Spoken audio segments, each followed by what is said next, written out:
Randy Zucker. Thank you all for being here with us this morning for our Meet the Author monthly program. It is my pleasure to introduce Miss Lisa Bleich, who is our one book, and I'm going to add fiction, book chair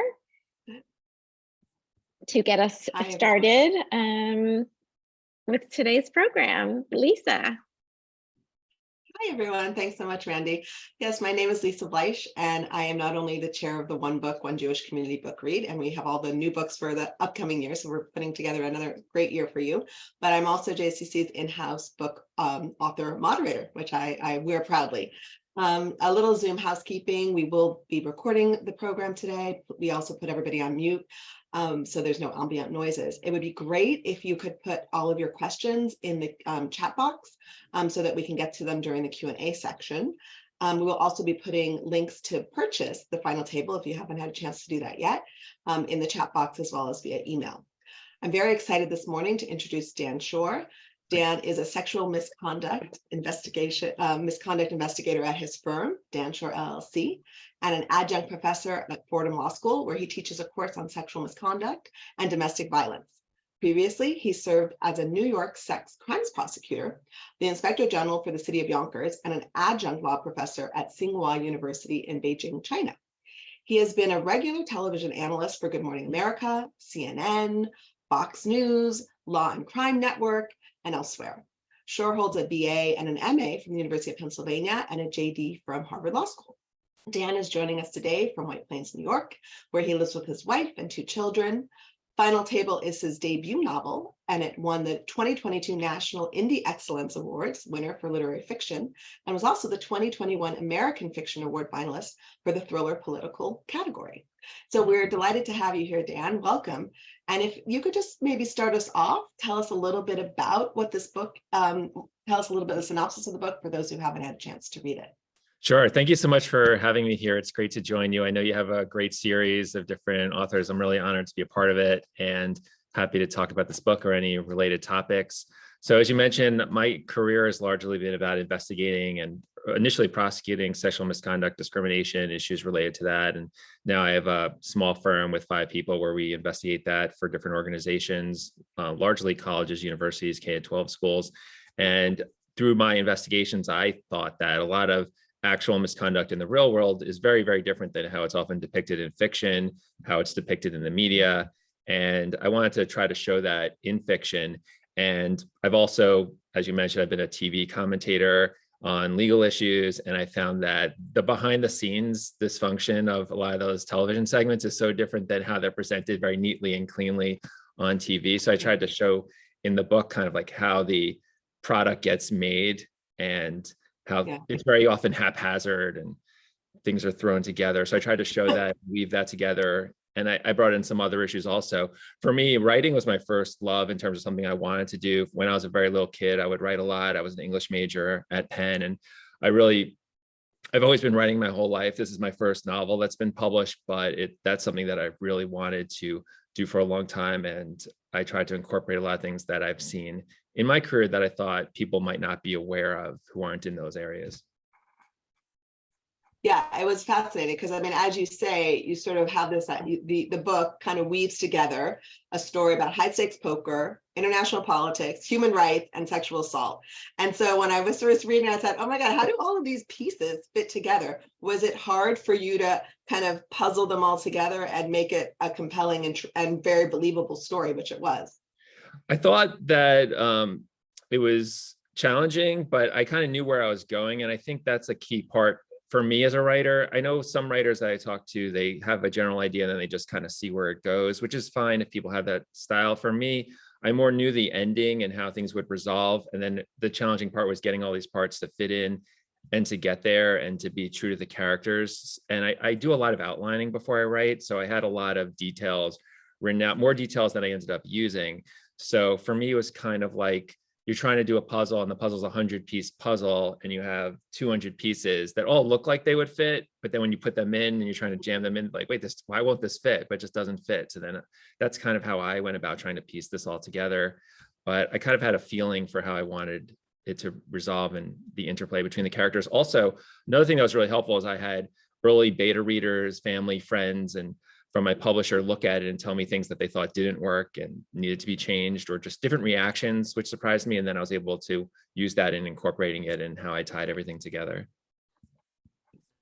Well, it's really interesting. So I'm going to give a little bit of a spoiler, but hopefully not too much of a spoiler. So one of the main characters, Maggie, is a former, works for the White House, and she gets into a situation, which, as you said before, oftentimes sexual assault or perceived sexual assault, however you want to look at that, is not necessarily someone that you don't know. And so she gets into a situation with her former boss, because she quits to go off and start her own political consulting firm. And that kind of is the incident, the inciting incident. So can you talk a little bit about, I love how you bring in the idea of sort of a little deal versus a big deal in sexual assault. Can you talk a little bit about how you drew that distinction, and if what happened to her is something that would actually be tried? Is that something that could be tried? And have you had a similar situation in your practice? Sure. So you bring up a lot of great issues there. I mean, first of all, and just in general, the way I see sexual assault portrayed in the media is often the stranger danger. Someone's walking alone in a dark alley, a stranger jumps out at them. Or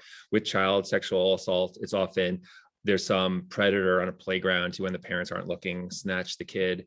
And sure, that does happen, but I've been prosecuting and investigating these issues for a long time, and most of them are not like that.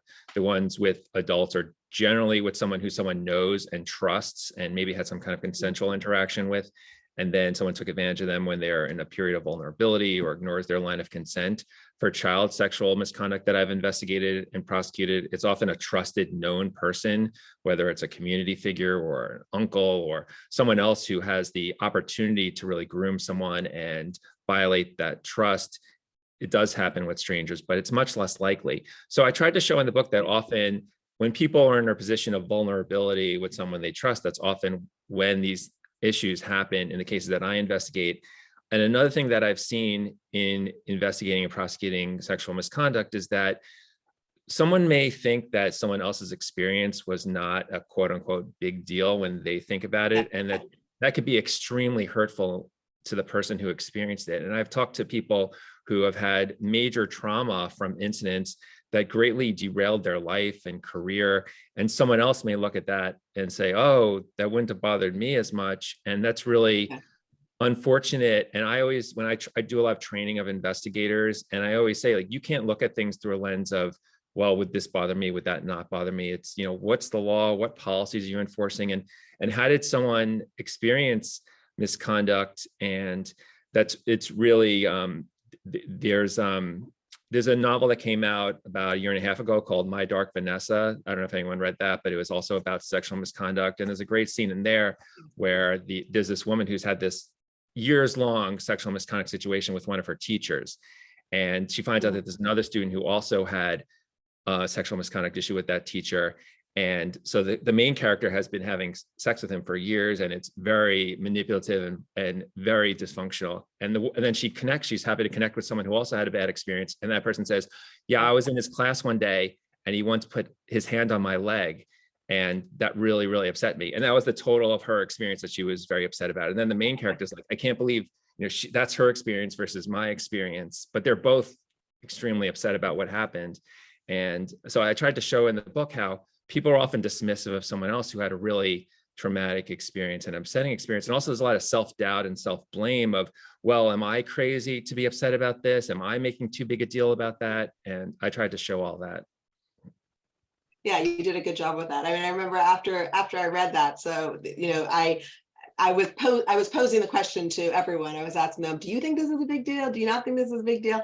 And so you're gonna have to read the book. I don't want to give the spoiler away, but it was a good, definitely it was a thought-provoking, it brought a lot of thought into our conversations, because people are like, well, some people are like, well, yeah, it's not a big deal, or, it was consensual, so it wasn't that big a deal, and she should have known. And other people are like, oh no, that's definitely a big deal. So it was good that you brought that to the forefront, it wasn't something that was so obvious. Also, it seems like, sorry to interrupt. I just realized I didn't answer the last part of your last question where you asked me, could it be prosecuted? So this particular could it be prosecuted? Right. So it's not a criminal violation in any state in America. Other countries do make it illegal. California, about a year ago, just became the first state to make this type of sexual assault illegal, but they made it illegal as a civil offense that someone could sue based on a California statute, but not a criminal violation. So currently it's not a criminal law in any state. I do a lot of investigations with colleges and universities, and most, if not all of them, have policies prohibiting it, but it wouldn't be the subject of a criminal prosecution now. But I think if I come back here 5 years later, I think that's going to be different because there's been a lot of attention about this lately. And I think that's going to change. Oh, that's interesting. Yeah, it must be fascinating, being on college campuses with Title IX, with all of the things that go on. Can you talk a little bit about, even though it's not necessarily related to your book, but it's just sort of I'm a college consultant, so I'm always interested in things that happen on college campuses, and also having 3 daughters who have gone through college. And I remember when they first went to college, they're like, oh, we're going to this school, and sexual assault doesn't happen here, it's not going to happen. And then by the time they graduated, they're like, at least 1 in 3 of their friends had been sexually assaulted. So can you talk a little bit about that, what you're seeing on college campuses in that regard? Absolutely. So there's Title IX regulations which dictate how colleges, universities, K-12 schools respond to sexual assault, and they have dramatically changed. Title IX was implemented 50 years ago, and originally it was largely about sports gender equity, that they couldn't be resources given to male sports teams but not female teams.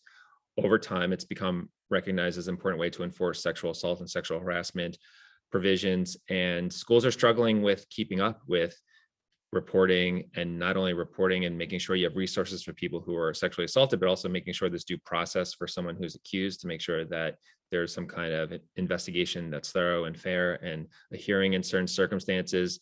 There were new federal regulations in 2020. There's new ones that are supposed to come any day now from the Biden administration that change requirements. So a lot of schools are really overwhelmed in terms of catching up to what they should be doing and making sure that they can respond. I see sometimes people talk about how there's a big increase in sexual assault. People talk about the like an epidemic of sexual assault on campus. And I think that's really the wrong way to look at it. Just from talking to people extensively, just because people are reporting more now doesn't mean it's happening more now. I think more realistically, it was always happening. I mean, I know that from talking to people who've experienced it, but it wasn't something that people felt they could report. It didn't know how to report it, or it wasn't something that schools were really open to having reported.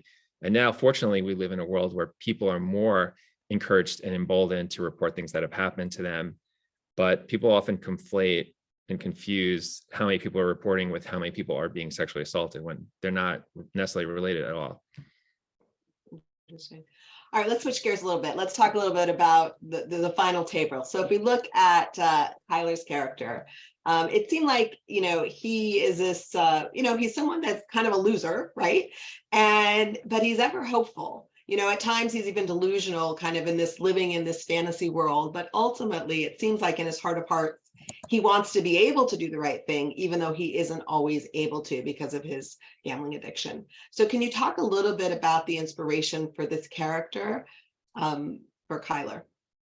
Sure. So one thing I think in life a lot is people have breaks, they have good breaks, they have bad breaks, and they can really dictate what you're able to do in your life. And I think there's often a feeling of, well, if this thing just works out, if I just get this job or just this opportunity, then I could do so much good with it. But then sometimes you don't get that opportunity. And then so much of life is, well, what do you do when you have that opportunity at some point? And maybe it's a short-lived opportunity. So he obviously has a lot of dysfunctional problems, mostly gambling, family dysfunction, but someone who wants to be in a position to try to do the right thing, doesn't always maximize the opportunity. And originally, I think one of the early inspirations for the character was Bobby Fischer, the chess champion, because he also had this amazing skill, but there's so many problems in his life. And one thing that happened to him is when he was having a match, I think it was in the former Yugoslavia, and it was, at the time, it was prohibited to be there because of US sanctions. He went anyway, and then was under indictment in the United States. And that kind of was part of the inspiration for this plot line, where there's someone who's trying to get their life on the right track with the skill they have, but the place where they need to do it is something that is a place where you're not supposed to go. And in my book, it's more about, it's not illegal to go there, but it's more about the pressure. And so that was kind of some of the ideas that led to this character. Okay. that's good. And can you tell us a little bit about your own connection with poker and how you, why you chose to interweave that into the storyline? Sure. So I think poker, I play a lot, but low stakes. I'm not a high stakes player at all. I'm not good enough to play high stakes. It would be very foolish of me to play high stakes, but I love just getting together with friends in a casual way and playing. And I think so much of poker is just like life, where you're trying to read other people. What is this person thinking? What are they thinking? I'm thinking, and trying and making decisions based on limited information where, okay, I know this person bet this, or this is what they did last time in this situation. And you're trying to piece together, well, what is that? How does that inform what I'm doing now?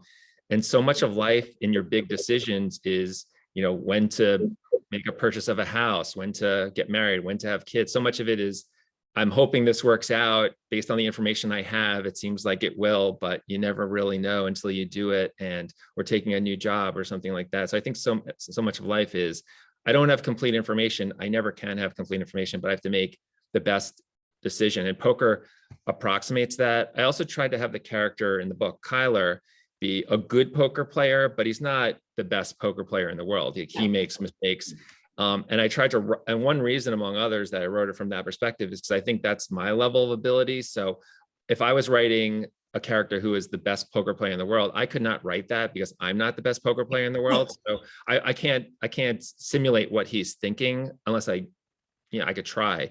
But what I tried to write every character is either something I've experienced or someone who I've spoken to has experienced that. And in terms of the Maggie character, I've never experienced what she has, but I've spoken to a lot of people in my investigations who've experienced what she had. So I felt like I was never in a position where I was guessing what she would be thinking or guessing what she would be saying, because I've heard people say it to me. So with Kyler, I wanted his ability and his view of poker to be, he's pretty good. In some situations can really do really well. In some situations can really just make a lot of mistakes and it could blow up in his face, which I think is where I am when I play, which is why I stay with lower stakes. Yeah. Do you have aspirations to be the world poker champion? Do you think it could happen if you were like Kyler, if you were? I mean, the same kind of aspirations that I have to play for the New York Knicks, it's like never going to happen. It would be cool, but there's like, Yeah. I know it's not something that's yeah, because he's well, right. And Kyler also brings, there's also an interesting dilemma that happens with Kyler. He's sort of, he gets into this initial game and he gets the half of the ante is put up by one of his friends, if you want to call him a friend, right? And then he ends up going all the way to the top with it. And the friend believes that he is entitled to half of all of his winnings for a $300 buy-in, which becomes millions of dollars. So again, is that something like what's sort of the protocol for that? Does he have the rights to his winnings because of the ante share? That's a great question. One thing I've enjoyed about the reaction to this book is that different people have had different reactions to that, just like they've had different reactions to, and we could talk about that also, to Maggie's experience. I've had wildly different reactions from people. And I love that. I love when someone who reads my book has different reactions than someone else. So in terms of Kyler, I think so. I think that the person deserves half, but I've talked to a lot of people who say no, like he doesn't deserve half. And that's why I made it not just controversial at the beginning, but then it kind of feeds into the plot line going forward. But I base this also on some real things that have happened. So Chris Moneymaker, who is World Series of Poker champion, he did a blurb for my book. He was champion about 20 years ago, and he won an online satellite for, I think, $40, and he ended up making the World Series of Poker and winning $2.5 million. So these situations do happen where someone who doesn't have a lot of money plays in a small game and then they end up winning. And then there's another champion, I think it was Jamie Gold about 15 years ago, who he had someone invest in half of his buy-in and he ended up winning like $7-8 million. And they went to litigation or threatened litigation that was in the media about, is the person entitled to half of his winnings? So I tried to weave a lot of those real situations from the poker world into this book.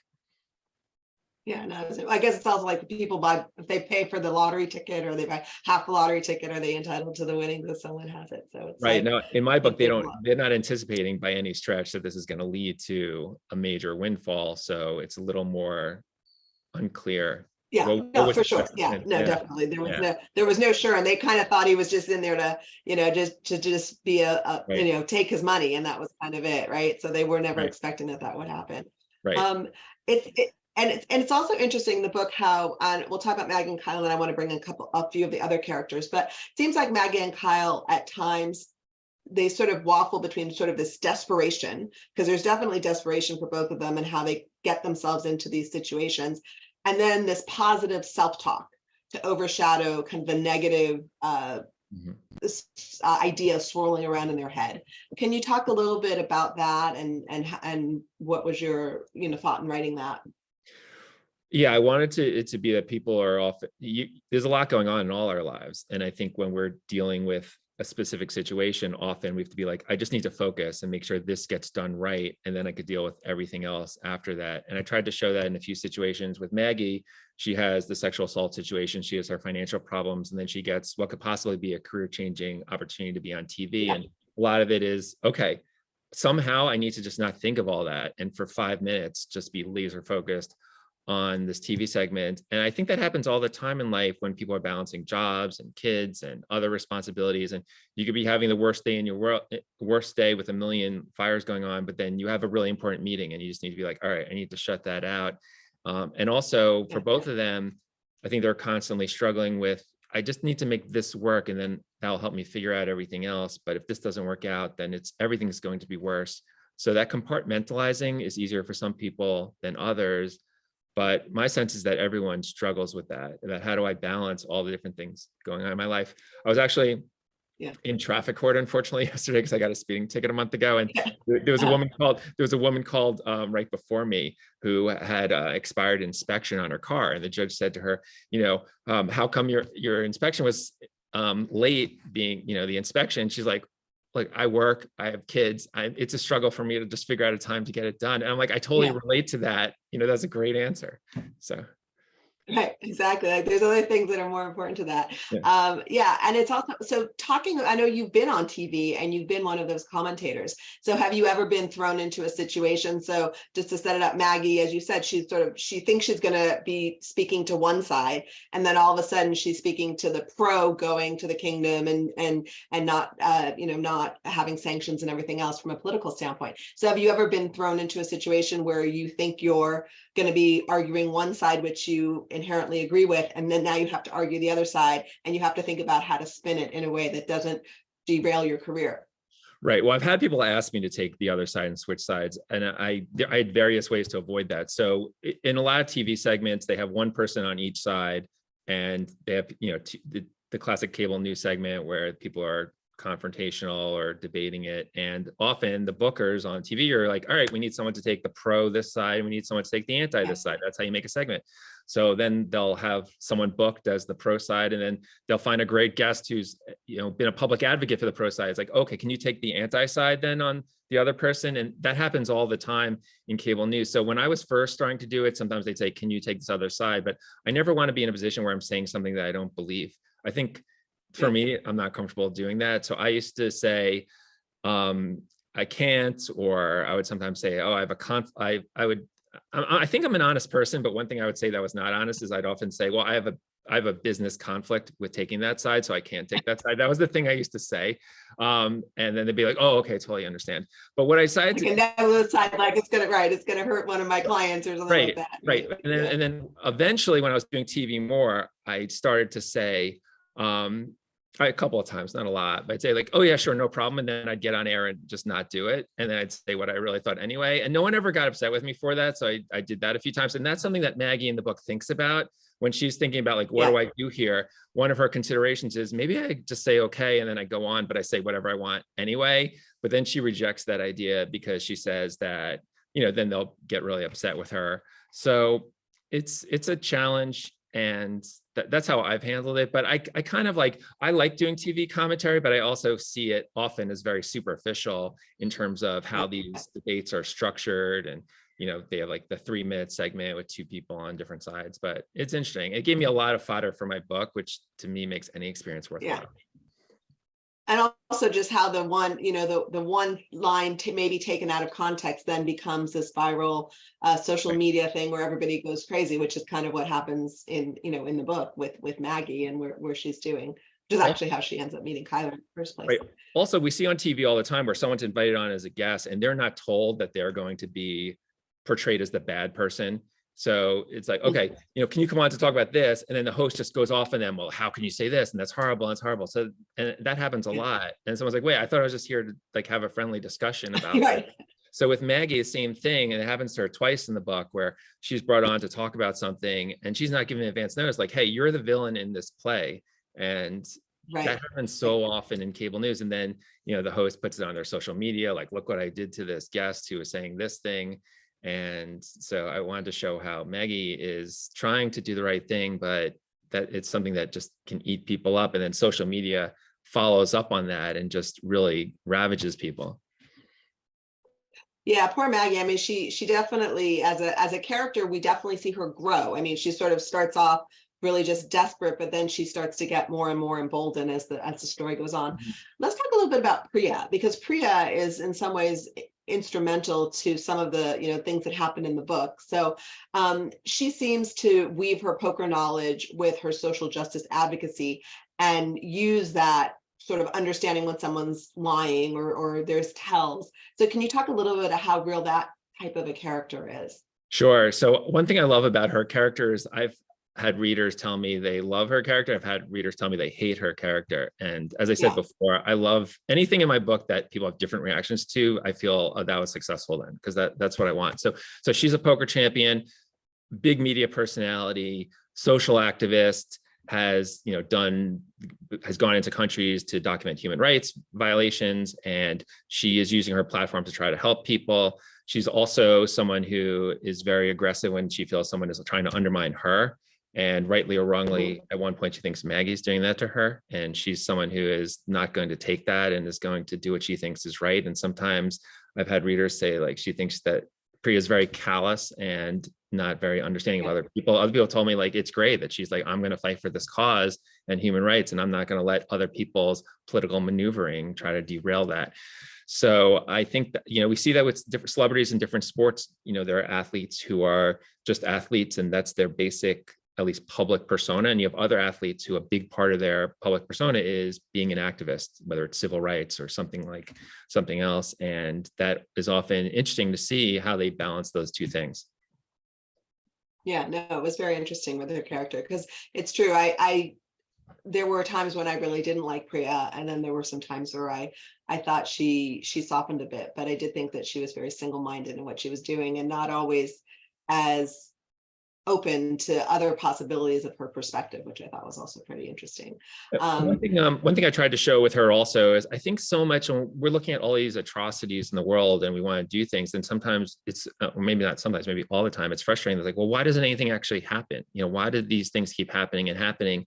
And often it's because of some person or some country feeling, well, it's not in my political interest and things like that. So from Priya's perspective, she's like, no, there's human rights abuses that are rampant in this country. Like, nothing else matters. Like, doesn't matter what your other agendas are. We need to stop it. I'm going to go there. I'm going to speak out about it. If you undermine me, I'm going to go after you. Like, we can't accept this. So that can hurt other people. But also, I think there's an instinct, at least in a lot of people, of like, enough of the political maneuvering and shenanigans. We need to just address these. And real life isn't always that simple. And I tried to show that.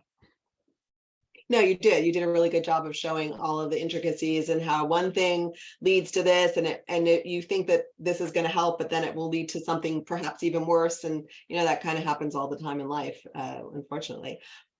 In terms of your as a prosecutor, how do you think about game theory and the things that you've learned from being an amateur poker player helped you determine, if someone is telling a lie or how you're going to approach a certain case? How would you address that question? That's a great question. So much of life, whether trials, there's a lot of maneuvering, what question am I going to ask? How am I going to ask it? How am I going to present this evidence to a jury? And just through the motion practice before trial, there's a lot of gamesmanship. And I talk about poker so much as reading people reading you. Certainly interviewing and investigating, so much of that is reading people and making decisions on who I'm going to speak to next, what I'm going to ask them. So that idea of game theory, of what's the best way to proceed. And as I said before, so much of that game theory is making important decisions based on incomplete information. And you have to do that in life all the time. So that's something that I tried to show, that whether it's political, and with the nuclear standoff issue relate in my book also. So much of it is, well, what is this person, what are they really doing? What are they really intending? What will they do if I do this? I don't know. If I make the wrong decision, either way, it could lead to a calamitous situation, but I can't do nothing. And that's poker, trials, all that is making, there's different stakes, but how do I decide what to do when I don't know which side can be terrible? And if it doesn't work out, then you're blamed for making this terrible decision. Right. Have you ever had a situation where you guessed wrong? Where you All the felt like time. you Yeah. I mean, I know I'm constantly learning, throughout life. And I think, hopefully as we get older in life, we see situations that we've seen before and we're like, okay, I confronted this situation before, didn't go well. Here's a different way I'm going to handle it this time. And I think I'm at a point now where I feel like I know more. Hopefully we all feel this way than I did 20 years ago in terms of how to react to different situations, but there's always new things. It's kind of what makes life interesting but definitely, I mean, made so many mistakes and miscalculations playing poker and otherwise that one thing I like about writing is I feel like anytime I could use an experience in my life that maybe wasn't the best experience and put it in my book, then I feel better about that experience. I'm like, okay, that experience wasn't a good experience for me, but I got to use it in my book. And to me, that's one of the most valuable things for me as a writer is having an experience that I say, okay, I could write about that. That would be interesting. Yeah, no, that's true. It's like people like to see more about like things that don't go well than things that do go well. Karen wants to know if you've had any reactions to your book that surprised you. Yeah. When I first had it, so part of this goes back to the question of the big deal versus little deal. In my early drafts, it was much more focused on this just being a big deal. And I had some of the parts, the self-doubt in there, but not a lot.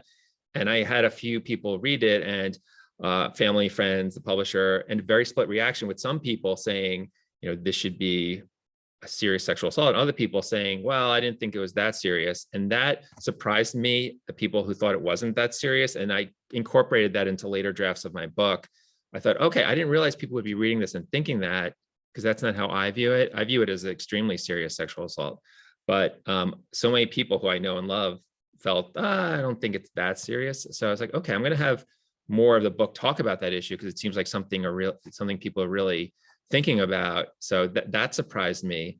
And that was one of the big things. And what else? I'm trying to think what else surprised me. I was surprised that the people who don't know poker seem to enjoy the poker scenes. Not, I don't know if everyone did, but that's one thing I was worried about. And I tried, so that was good. But the reaction to the sexual assault and how people saw it, it also broke down largely on age. So yeah, that's what I was going to ask you. Was there a difference between age, like who thought it was not a big deal versus those who thought it was a big deal? Right. So definitely older people thought it was less of a big deal than younger people. Definitely, I'm 50, but I would say 40 and younger was much more likely to say this is a serious sexual assault. And people who are over 40 were much less likely to say, well, it's bad, but it's just part of dating, part of, a negative thing that could happen. And that was really interesting. And I see that a lot also with my work on college campuses, where there's definitely a recognition of consent and affirmative consent and what people are agreeing to and what could be disrespectful to somebody else, even if it's not against the law, and that could be hurtful to the other person and can stay with that person.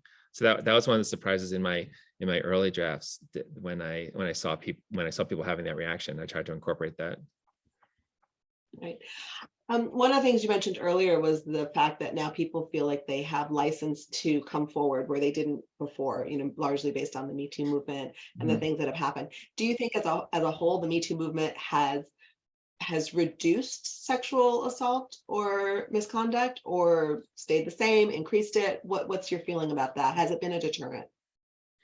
I think it's absolutely emboldened people to report things. And I think it's too early to know if it's going to have a long-term effect of reducing sexual assault and sexual misconduct. Certainly, there are numerous cases of sexual assault, sexual harassment that are going on now, but the reporting is way up.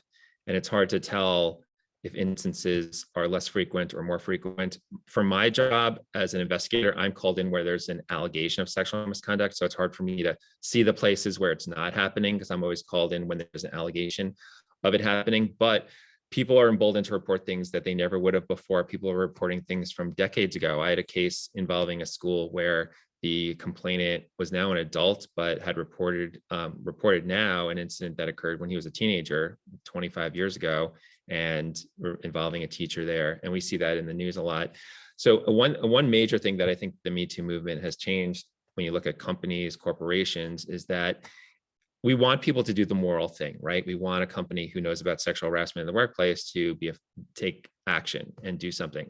Unfortunately, we don't live in a world where you can rely on people just doing the right thing. So a lot of times companies are making their decisions based on what's the business decision, what's the best business decision. So if you're purely thinking from a business decision, no morality involved. 10 years ago, you find out that a manager who's highly lucrative for your company is sexually harassing people. The business decision is, let's move him to another department, or let's move the person he's sexually harassing to another department, or give a settlement to that person who's being sexually harassed, and maybe an NDA so they can't talk about it. That was the pure business decision.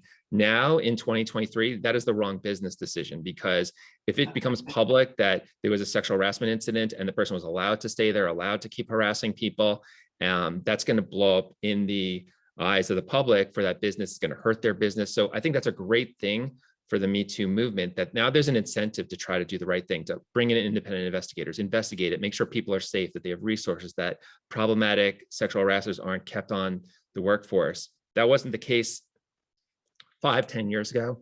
So I think that's a major change. And hopefully that continues. And hopefully, we want people to do things for the right reasons, but sometimes you need the incentive to do the right thing, unfortunately.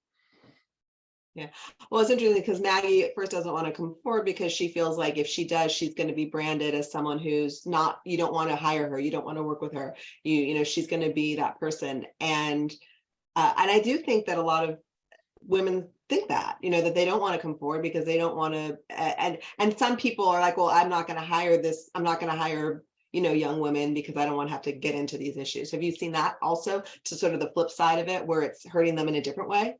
Absolutely. And it's a real problem, and it's hard to rectify, because if someone is sexually harassed at a workplace, and let's say they're given some kind of settlement to leave, and then they need to find another job, other places are often hesitant to hire someone who's made a sexual harassment claim at their last employer, because they are thinking, well, what if the person's not telling the truth?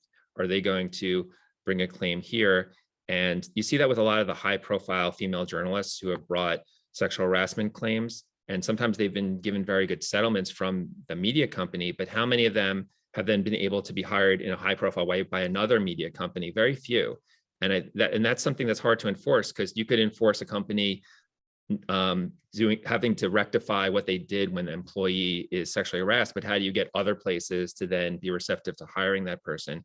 So that's a major problem. I do hear from especially older male people that they're afraid to be mentoring younger women because they don't want to be subject. And that's tragic, because that's a major problem for developing young people and their skill set and their careers. So I had Maggie in the book be very well aware of that, and to know, okay, I can report this, but it's going to blow up my life. And then how's my career going to look after that?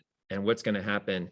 And I talk to a lot of people who tell me they didn't report something initially for that very reason. And it's a very rational reason. It's not something that, I think sometimes people don't report something because of misplaced self-doubt and other misplaced feelings, but this is not misplaced. There really is a career consequence to reporting that could be very detrimental to the reporter ongoing in their career. And that unfortunately stops people from reporting and enables other people to keep offending.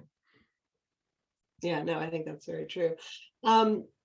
So this is kind of maybe a silly question, but James Holzhauer, who was a professional gambler, he changed the way that Jeopardy was played by bringing in high stakes gambling to Jeopardy. Have you seen other gambling techniques or mindsets impacting other aspects of life? So I wasn't aware of that with Jeopardy. That's interesting. Now gambling has become so legal that now everyone's on their apps just placing in-game bets. I don't gamble on sports. I don't really gamble on anything. As I said, I'm a casual poker player. I love playing poker, but I'm not someone who bets on anything else. I feel like life is enough of a gamble for me, right? You know, all the things you have to do. But I have a lot of friends who do bet a lot on sports and things like that, and I hear what they're doing. So, I mean, a few years ago, we had the high-profile blackjack team from MIT that changed how blackjack was done in casinos because they were able to rig that. There was a recent high-profile litigation with Phil Ivey, who's one of the best, if not the best poker player in the world, but he was playing at the Borgata in New Jersey, maybe not far from, you know, where you are. And he brought in someone, I forgot what game it was. It wasn't poker, but it was some other game. And he figured out an edge that the casino wasn't aware of. And he was able to win millions. And this is the big debate. Is that cheating? Is that not cheating? So people are always trying to figure out that edge over the gamblers. When it happens, it seems like it's always short term. You know, the Borgatas of the world, the Vegases of the world, they're not going to allow that to go on long term. They wouldn't exist if they weren't winning. You know, when you fly into Las Vegas and you see these amazing buildings and everything, well, someone's paying for this. It's people losing. Gambling. Everyone who's losing is paying for it. Right. Well, it's also interesting. Well, Kyler gets in trouble, like gets I guess reamed out by a few of the players that he's playing with because he sort of bluffs too well, I guess, if you will. Have you seen that happen in any games? Yeah, so people don't like people. First of all, there's a lot of groups are like this. There's a group in Westchester that I know that has a game where the winner gets to go to the World Series of Poker, and they all pool their funds and they share the winnings. And with Kyler, his fellow players are upset with him at the home game because they feel he's not going to be responsible with this money. He's just going to gamble it away, and they get frustrated also with. He makes a couple of moves in that game that are extremely successful and people don't see, and they're frustrated because they already are suspicious of him, and then he's taking their money. So definitely people can, we see some celebrity poker players who are able to pull this off, and then they're very popular because of it, but sometimes it doesn't always go over well with a friend group. Right, no, that's true. I want to see if there's any questions in the chat, so I'd love to have the audience chime in and either unmute yourself and ask the question or put it in the chat so that we make sure that we have time to get the audience's questions. Are there any questions? Karen wants to know if you're working on any new books. What's your new book that you're working on? Sure. Yeah, I've a early draft of a book that's going to come out next year in 2024, probably fall, and it takes place in part on a college campus. So it's a lot more of the college campus investigations and how that's informed my writing. So, and then I also have a local politics angle in that one also, and kind of like Final Table, but it's a little different. It's less of a political thriller. It's more of a story that happens on this campus. It doesn't have the international intrigue that I have here. I definitely for me, I wanted to have a different type of book. I don't want every book to feel the same. I want them to feel differently. So hopefully I accomplish that, but that'll be out next fall, probably 2024. Okay, great. We'll have to have you back to talk about that. I'd love to come back. Are there any other questions that people wanted to ask? One of the things I was wondering is, are you finding more traction in your audience among poker players, victims of sexual misconduct or assault, or political junkies? Where do you find the most traction in your audience? It's kind of been split. I found that, this is going to sound terrible, but I found like a lot of the poker players don't read novels. So I've had so many people who play poker tell me, your book sounds amazing. If I read novels, I would read your novel. I totally heard people say that like all the time.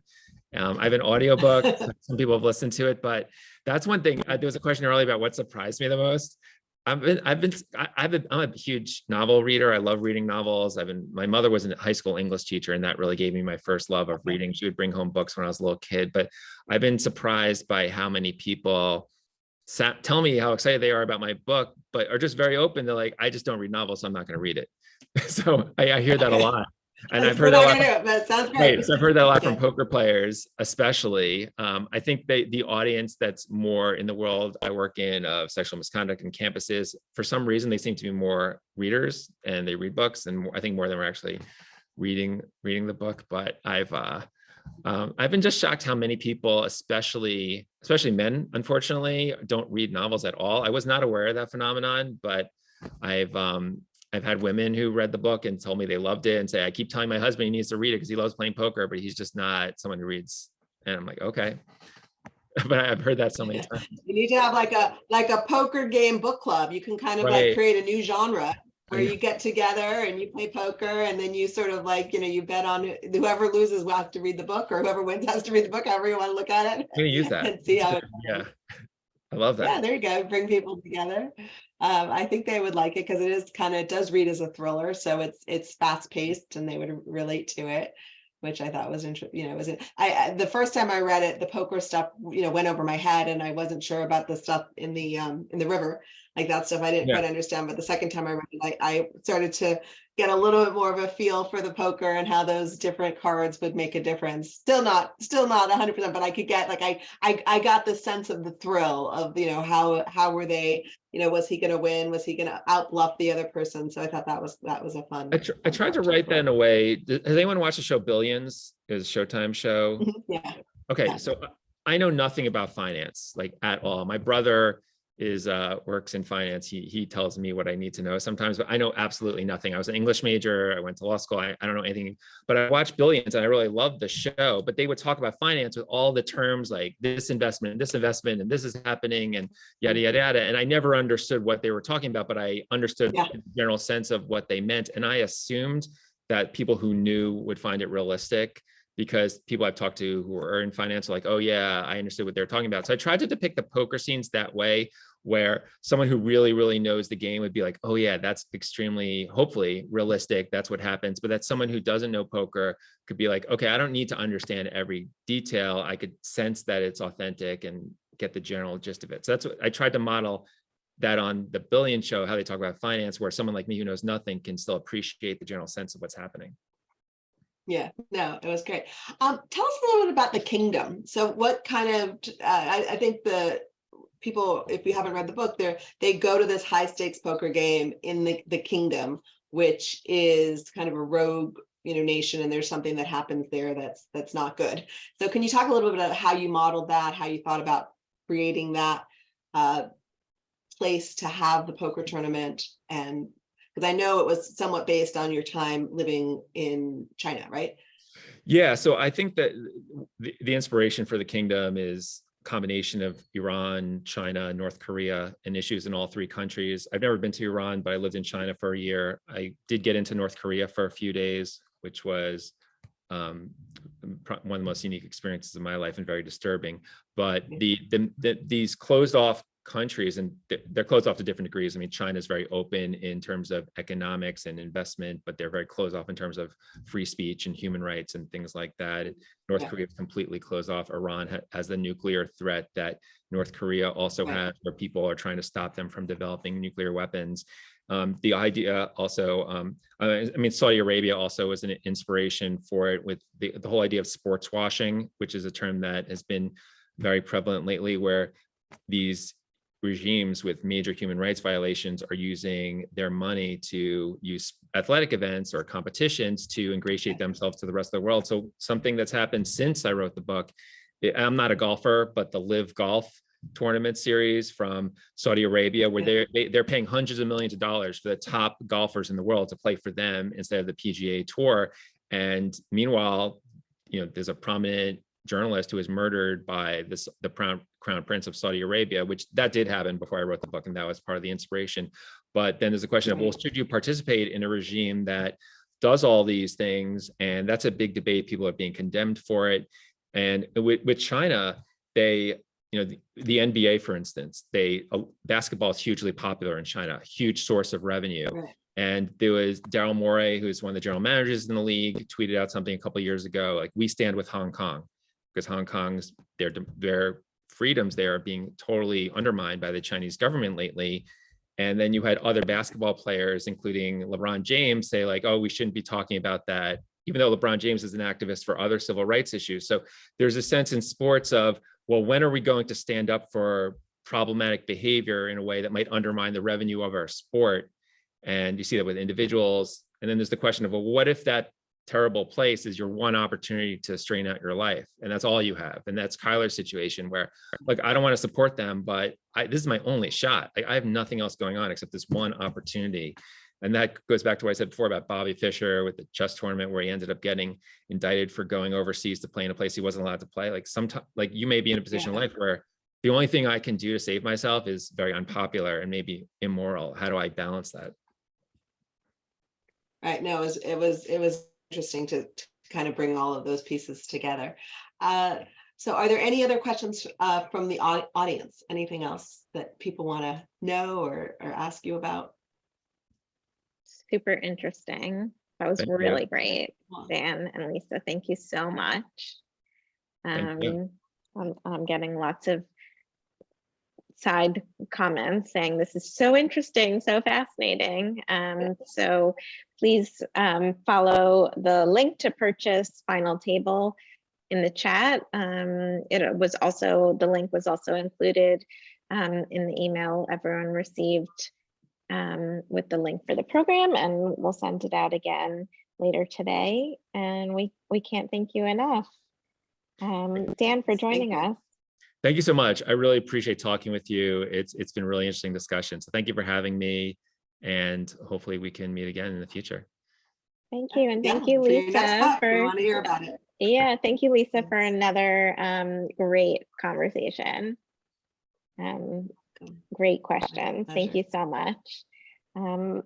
Everyone have a really nice afternoon and a great weekend. Take care. Thank you. Bye. Bye all.